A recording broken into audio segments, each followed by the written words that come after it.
Amis écouteurs, ce mois-ci je vous propose de poursuivre notre exploration de l'univers au-delà de la troisième dimension. Dans l'épisode précédent, nous avions découvert un ouvrage extraordinaire écrit par Edwin Abbott, Flatland. Cet ouvrage nous a obligés à concevoir et à accepter l'idée de dimensions supérieures à la nôtre, mais il nous a aussi par là même montré que nous ne pouvions les visualiser. Alors, comment appréhender ces dimensions si la vision ne nous le permet pas ou peu? Nous allons dans les minutes qui vont suivre découvrir des chemins nous permettant néanmoins de serpenter à travers cet univers multidimensionnel. Amis écouteurs, bienvenue dans la quatrième dimension et au-delà. Au-delà des classiques notions d'espace où l'homme projette ses pas, il est une dimension où peuvent se glisser par les innombrables portes du temps ses désirs les plus fous. Une zone où l'imagination vagabonde entre la science et la superstition, le réel et le fantastique, la crudité des faits et la matérialisation des fantasmes. Pénétrez avec nous dans cette zone entre chien et loup par le biais de la quatrième dimension. Le roman Flatland, écrit par Edwin Abbott, est un livre de fiction, loin d'un ouvrage scientifique, mais à coup d'analogie, il initie le lecteur au monde de la quatrième dimension et des dimensions supérieures. Mais certaines questions restent en suspens.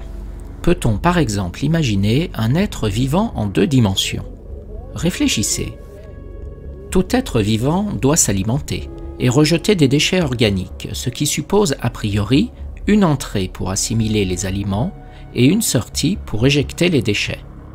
En trois dimensions, pas de problème, mais en deux dimensions, l'être est inexorablement coupé en deux morceaux. Pas évident de concevoir un tube digestif qui ne sectionne pas l'être en deux parties.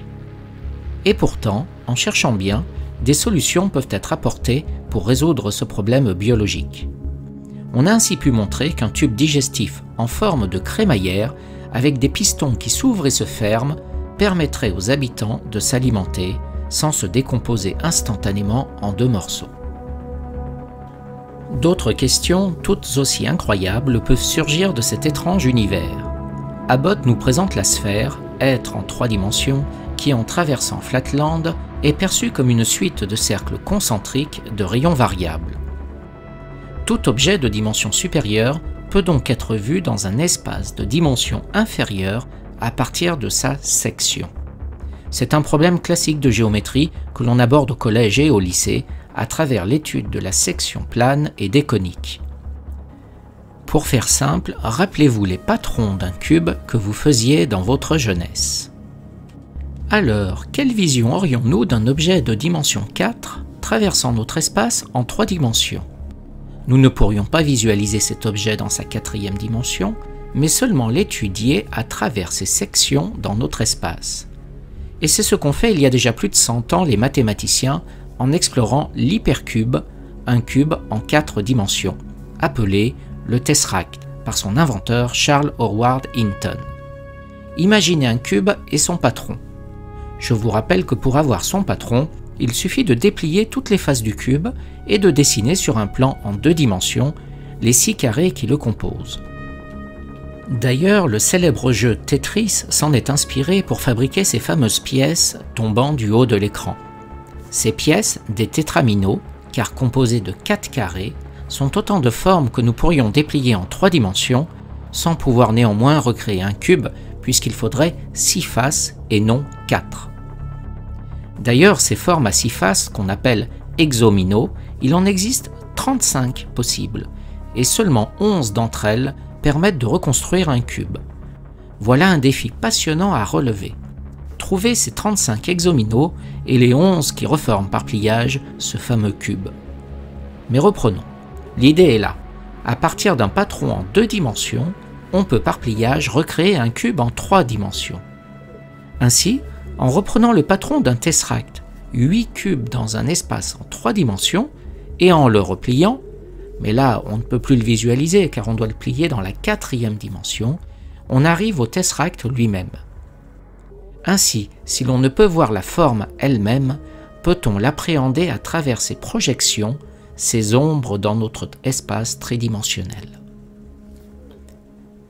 Tout cela est bien compliqué, car nous faisons appel à des représentations géométriques inadaptées. Mais les mathématiciens ont plus d'un tour dans leur sac et ont su franchir cette difficulté. Et j'aimerais vous montrer comment, simplement, on peut franchir nous-mêmes ce pas. Les espaces en mathématiques sont très différents des espaces utilisés en physique et en géographie. Si nos sens nous limitent rapidement dans l'étude des espaces dimensionnels, notre capacité à intellectualiser et à manipuler des outils abstraits nous ont permis d'aller plus loin dans leur compréhension. Faisons la petite expérience suivante et rappelons une fois encore notre ami Pythagore. Tout élève de 3e sait appliquer ce théorème et on peut simplement montrer à l'aide de celui-ci que si un carré a un côté de longueur A, alors sa diagonale est de longueur A fois racine de 2.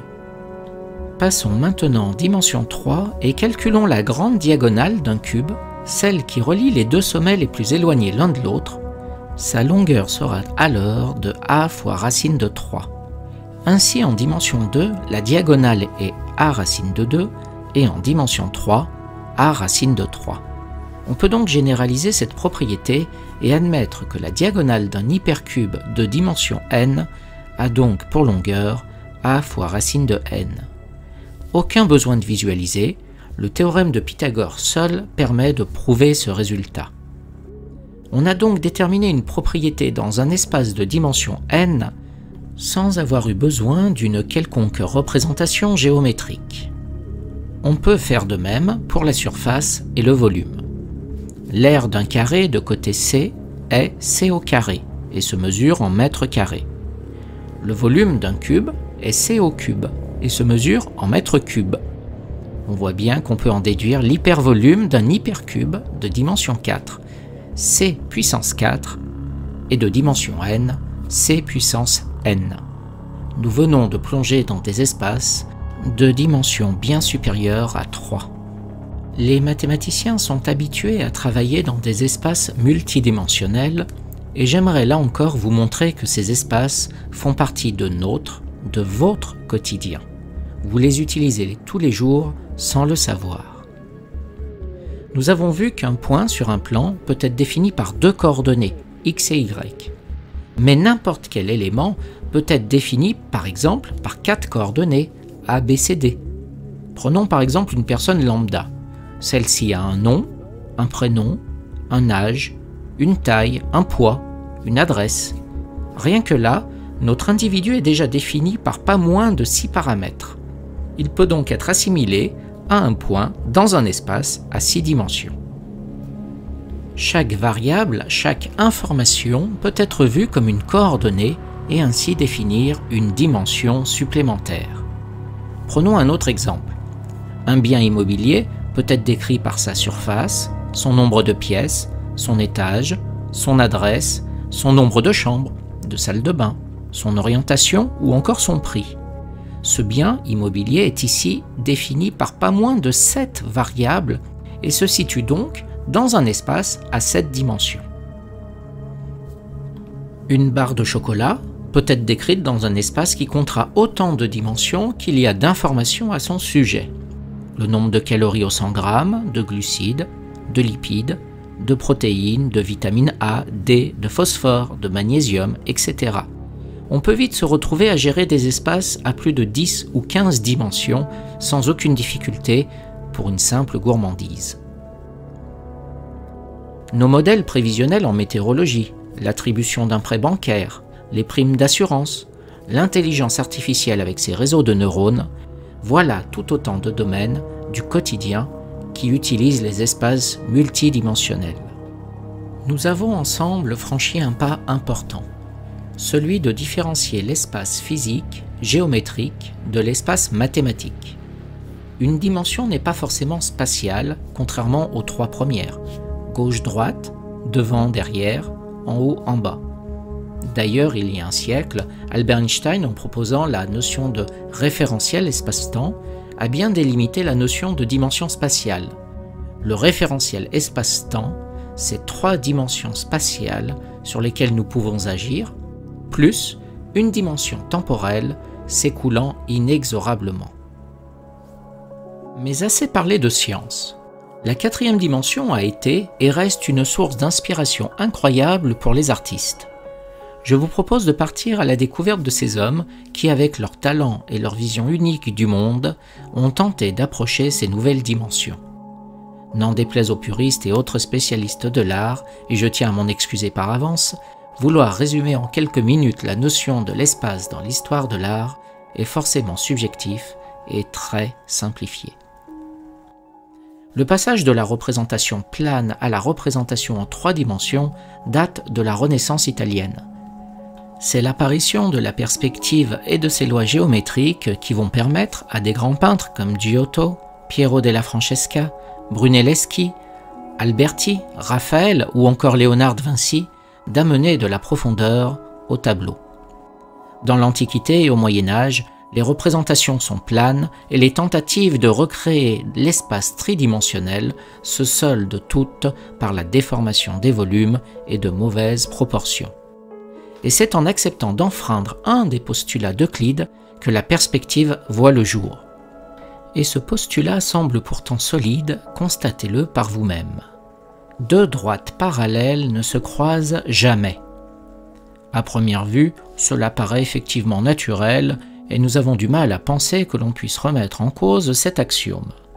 Et pourtant, prenons une voie de chemin de fer avec ses 2 rails et regardons cette voie s'éloigner à l'infini.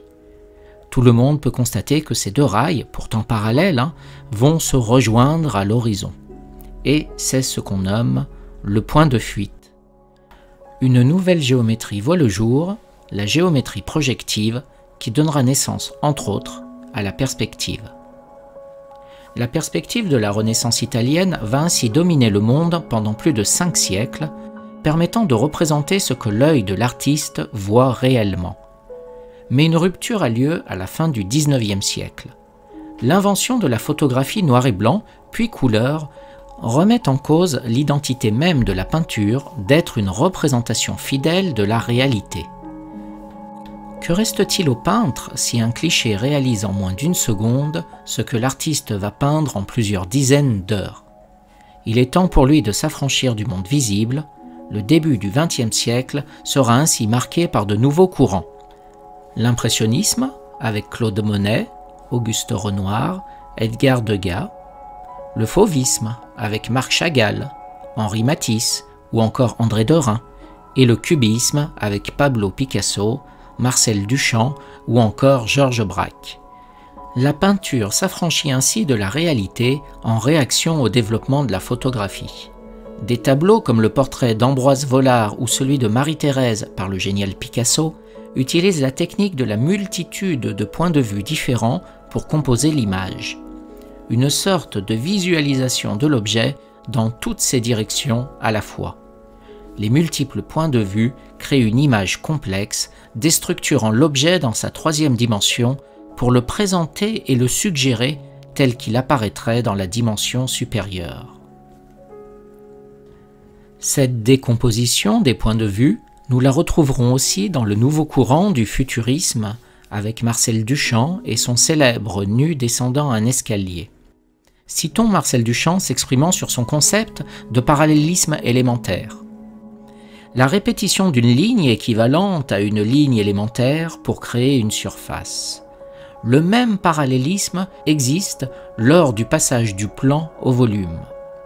La multiplication parallèle d'un espace continu à n dimensions donne lieu à un espace continu à n+1 dimension. Marcel Duchamp se base sur la philosophie de Hinton, décrivant l'hypercube comme un cube se déplaçant dans une nouvelle direction. Marcel Duchamp, dans son œuvre « La mariée mise à nu par ses célibataires mêmes », perce le secret de la 4e dimension. Écoutons ses conclusions. L'ombre produite par une figure quadridimensionnelle dans notre espace est une ombre tridimensionnelle. Le monde tridimensionnel, tel que nous le connaissons, est une projection de l'univers quadridimensionnel. La 4e dimension a permis de libérer l'artiste de la contrainte de la représentation du monde visible. Elle permet une nouvelle conception de l'espace, du mouvement et du temps. L'abstraction dans l'art et dans les sciences au début du XXe siècle permet ainsi de rompre avec la réalité visuelle et propose une alternative, la vision d'une réalité supérieure. Nous venons de croiser certains artistes cherchant à appréhender cette nouvelle perception du monde, mais la liste est encore longue. Nous aurions pu parler du courant du surréalisme, avec en tête de proue Salvador Dali, avec son tableau monumental Crucifixion, Corpus Hypercubus, où Jésus se retrouve crucifié non pas sur une croix, mais sur le patron tridimensionnel d'un hypercube. Si vous ne connaissez pas ce tableau, je vous invite à le découvrir, vous risquez d'être surpris. La sculpture n'est pas en reste. L'œuvre du futuriste italien Umberto Boccioni est exemplaire. La sculpture, forme unique de continuité dans l'espace, permet à l'art de s'approprier la troisième dimension pour s'exprimer sur la quatrième dimension. Citons Umberto Boccioni. La forme dynamique est une sorte de quatrième dimension en peinture et en sculpture. Nous créons une forme qui est la somme des déroulements potentiels des trois dimensions connues. La spiritualité sera donnée par les valeurs mathématiques, par les valeurs géométriques. La première révolution fut celle de la perspective à l'époque de la Renaissance italienne. La seconde fut celle des dimensions supérieures permettant l'abstraction du monde. Mais lentement, une nouvelle idée émergeait au milieu du XXe siècle, une petite idée à même d'engendrer une toute nouvelle révolution, d'amener l'art à la nature et la nature à l'art. Et si nos dimensions pouvaient être fractionnaires et non entières? On parle couramment de la dimension 1, 2, 3, voire de la quatrième dimension, mais peut-on envisager un espace de dimension 2,8 par exemple? Mais quel serait cet espace? À quoi peut-il bien ressembler et peut-on là encore le visualiser? Voilà de très belles questions à même de nous emmener vers un nouvel horizon, le monde fractal. Mais ceci est une autre histoire qui sera contée une autre fois. Amis écouteurs, je vous dis à très bientôt.